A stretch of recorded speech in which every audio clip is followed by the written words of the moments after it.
தினேஷ் வணக்கம். உங்களை பற்றி சொல்லுங்க. நீங்க வந்து ஃபாஸ்ட் ஃபுட் கடையை நடத்தின்னு இருக்கீங்க அப்படின்னு சொல்லுங்க. இப்போ வந்து நீங்க என்ன பண்ணிட்டு இருக்கீங்க? உங்களுக்கு எப்படி இந்த ஃபாஸ்ட் ஃபுட்னால பாதிப்பு ஏற்பட்டுச்சு? அதாவது ஃபாஸ்ட் ஃபுட்டால நான் பாதிக்கப்பட்டேன்னு சொல்றது ஒரு விஷயத்த சொல்லலாம். நான் உடல் வந்து ரொம்ப ஒல்லியா இருந்தேன். இந்த ஃபாஸ்ட் ஃபுட் சாப்பிட்டதுனால, நான் ஹோட்டல் வச்சிருக்கனால அந்த ஹோட்டல்ல நானே சாப்பிட்டதுனால சிங்கிள் பேக்கா இருக்க வேண்டிய என்னுடைய வயிறு இப்ப ஃபேமிலி பேக் ஆயிருச்சு.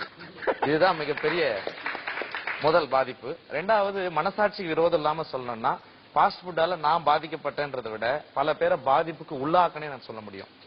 ஏன்னு சொன்னா, அந்த ஃபாஸ்ட் ஃபுட்ல நாங்க என்னென்ன பயன்படுத்துறோம், எல்லாரும் வந்து பேசுறது வந்து ஃபாஸ்ட் ஃபுட் நன்மைன்னு சொல்றாங்க. அது வந்து ஒரு உயர்தரமான ஹோட்டல்னு நான் சொல்ல வரல. ஒரு தெருமுனைகள் இருக்கிற கடைகள்ல அது எப்படி தயாரிக்கிறாங்க, அதுல என்னென்ன பயன்படுத்துறாங்கன்றது நான் இன்னைக்கு சொல்லணும்ன்றதுனால சில பொருட்களை எடுத்து வந்திருக்கேன். இப்போ வந்து நம்ம எல்லாரும் சொன்னாங்க வந்து இதுல வந்து ஃபாஸ்ட் ஃபுட்ல சிக்கன் நம்ம 65 வாங்குறோங்க. சிக்கன் ரைஸ்ல நம்ம போடுறதுக்கு சிக்கன் பீஸ் போடுறாங்க பாத்தீங்களா, அது வந்து வெள்ளையா இருக்கிற சிக்கனுக்கு சிகப்பு நிறத்துல ஒரு கலர் வரும். அந்த கலருக்கு வந்து இந்த பவுடர் பயன்படுத்துவோம். இது வந்து ஆரஞ்சு ரெட்னு சொல்லுவாங்க. இது கடைகளை நேரா போய் நீங்க கேட்டீங்கன்னா உங்களுக்கு கொடுக்க மாட்டாங்க. ஏன்னா இதெல்லாம் தடை செய்யப்பட்டிருக்குது. இந்த கலர் வந்து நீங்க கையில தடவிட்டீங்கன்னா உங்க கையில இருந்து போறதுக்கே 2 நாள் ஆகும். அப்போ இதை நாங்க அந்த சிக்கன்ல போட்டு அதை பொரிச்சு எடுத்து தான் கொடுக்குறோம். இதை சாப்பிட்டா நம்ம வயிற்றுக்குள்ள போனா என்ன ஆகும் கொஞ்சம் யோசிச்சு பாருங்க. முதல்ல வந்து வயிற்றுப்போக்கு ஏற்படுறதுக்கு மிகப்பெரிய காரணமா இருக்கும் இது. அடுத்து பாத்தீங்கன்னா எல்லாரும் வந்து சோயா சாஸ் ஐயா சொன்னாரு இது நல்லதுன்னு சொல்றாங்க. இந்த சோயா சாஸை தெருமுனைகள்ல யூஸ் பண்ற ஃபாஸ்ட் ஃபுட் கடையில அப்படியே யூஸ் பண்ண மாட்டாங்க. ஏன்னா இதோட விலை வந்து கூடன்றதுனால இதுக்குள்ள வந்து தண்ணியோ இல்ல அந்த ஒரு வாரம் வச்சிருந்த ஆயிலோ இதை மிக்ஸ் பண்ணிப்போம். அந்த ஃபாஸ்ட் ஃபுட்ல நாங்க அந்த கடாயில போட்டு எடுக்கும்போது சாதம் அதுல ஒட்டிக்க கூடாது அப்படின்றதுனால ஆயில் அதிகமா பயன்படுத்துவோம். எந்த தெருமுனை கடையில பயன்படுத்துற ஃபாஸ்ட் ஃபுட்லயும் ரீஃபைண்ட் சன்ஃபிளவர் ஆயில் எல்லாம் யூஸ் பண்ண மாட்டாங்க. எல்லாரும் பாம் ஆயில் தான் யூஸ் பண்ணுவாங்க. அந்த பாம் ஆயில் யூஸ் பண்ற அந்த பொரிச்சு எடுக்கிற கடாய் இருக்கு பாத்தீங்களா, ஒரு வாரம் ஆனா கூட அதை கழுவ மாட்டோம்.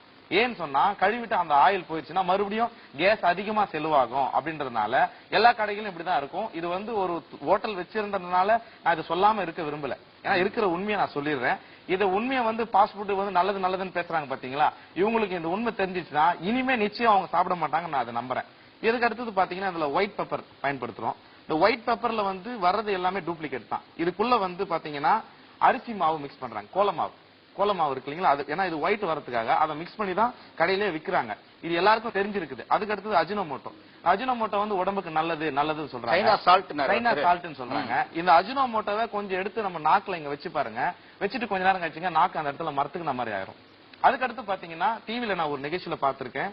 அஜினோமோட்டோ வந்து ஒன்னும் சுவையான பொருள் அல்ல, நாக்குல இருக்கிற சுவையை தூண்டுகிற ஒரு சுரபியை வந்து அது அதிகப்படுத்துது. அதுதான் அஜினோமோட்டோடைய வேலையை தவிர அது வந்து ஒரு உணவுல சுவையான பொருள் இல்லைன்ற ஒரு செய்தி பதிவா இருக்குது தொலைக்காட்சியில. அதுக்கடுத்து பாத்தீங்கன்னா சில்லி பவுடர் யூஸ் பண்ணுவோம், பிளாக் பெப்பர். இதுல போடுற மசாலாவே இதுதான், salt, black pepper, white pepper, chilli powder, Ajinomoto, salt. இதை போட்டு இந்த சோயா சாஸ் ஊத்தி அதை கிண்டி எடுத்தா ஃப்ரைட் ரைஸ் ரெடி. 5 நிமிஷத்துல 8 ரைஸ் நாங்க அடிப்போம் சார். அது வெந்துச்சோ வேகலையோ அதை பத்தி எங்களுக்கு கவலையே இல்லை. ஒரு ரைஸ் 50 ரூபாய்னா 8 ரைஸ் என்ன ஆகுது, 400 ரூபாய் ஆகுது. 5 நிமிஷத்துல 400 ரூபாய் சம்பாதிக்கணும்ன்றதுதான் தொழில் செய்வதனுடைய நோக்கமே தவிர அது மக்களுக்கு ஆரோக்கியமா இல்லையான்றதை பத்தி யாருமே அங்க கவலைப்படுறதே கிடையாது. இதுதான் உண்மை. அதுக்கு அடுத்து இந்த சாஸ் இருக்கு பாத்தீங்களா, இந்த சில்லி சாஸ் எல்லாம் இதை எடுத்து நீங்க கழட்டி நம்ம மூக்கு கிட்ட வச்சு பார்த்தோம்னா கண்டிப்பா எப்ப ஏற்பட்டவங்களும் முகம் சுளிப்பாங்க. ஏன்னா அந்த அளவுக்கு ஒரு மாதிரியான ஸ்மெல் வரும் அதுக்குள்ள இருந்து.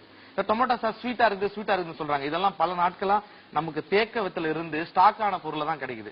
அதுக்கு அடுத்து ஃபாஸ்ட் ஃபுட் கடையில சிக்கன் யூஸ் பண்றாங்க. அந்த சிக்கன் வந்து அன்னைக்கு வாங்கின சிக்கன் அன்னைக்கு உபயோகப்படுத்துறாங்களா அப்படின்றது உண்மையே கிடையாது. ஏன்னா வினிகர் போட்டு 3 நாள் சிக்கனா இருந்தாலும் வாஷ் பண்ணோம்னா அந்த ஸ்மெல் போயிடும். கஸ்டமரை ஈஸியா எங்களால ஏமாத்த முடியும். இந்த மாதிரி இருந்ததுனாலதான் மனசாட்சிக்கு விரோதமா நான் தொழில் செஞ்சேன்றதுனால அந்த கடையை இன்னைக்கு மூடிட்டு நிம்மதியா 8000 ரூபாய் சம்பளத்துக்கு ஒரு வேலை இருக்கிறேன்.